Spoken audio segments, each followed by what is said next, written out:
question I get asked from young percussionists and directors as well across the state is, how do we get better at our doubles? How do we get better at our rolls or diddles, whatever you want to call them? Well, there are plenty of roll exercises out there that can help you, like chicken in a roll, 16th note roll grid, triplet roll grid. All those are great exercises, but they're not going to serve the purpose unless we fully understand what our muscles in our hand and wrist need to do.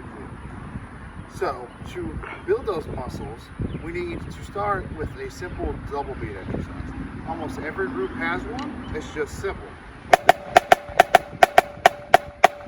You do that in both hands. So there's going to be a simple version of that down in the description below. But when I start that exercise with my groups at the beginning of every season, whether it's marching band or indoor season, what we do is everybody gets their sticks, whether they're a freshman or a senior, we turn them over like this and we play the exercise like that. And what it does is it trains those fingers and those wrist muscles to work together and kick that stick back up. Because on a Kevlar head, it's really easy to let the stick bounce, and that's typically why the diddles sound dirty, because everybody's just letting it bounce and it's not lining up rhythmically. See, that Kevlar head, it can bounce. But on the wrist, it ain't gonna bounce. So we practice that same exercise, da da da da da da da da da, and then we do it in the left hand. And then also I encourage my students to go home and practice that on a pillow, because the pillow is the same concept. It's not gonna bounce, and it trains them to get in that set position as if they're playing their snare drum or tenors. And if you can play it on that pillow at 120 beats, just imagine what it's gonna sound like and how fast you can play on a Kevlar head, where you do have a little bit of rebound helping you out.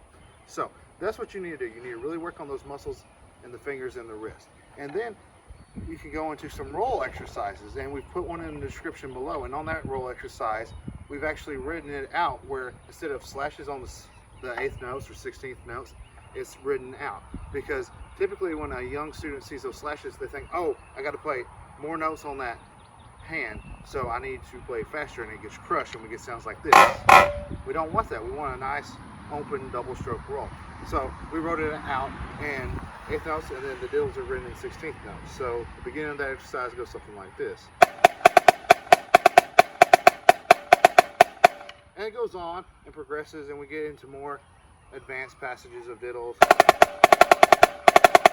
and so on. And then the second half of the exercise is the same patterns, but written with slashes over the 8th notes to train those younger musicians to understand how it correlates, how a diddle is essentially on 8th note to 16th notes, and a diddle on the 16th note is to 32nd note. So we hope those exercises help you out. Make sure you're really working on those fingers, getting 2 wrist motions on all those doubles.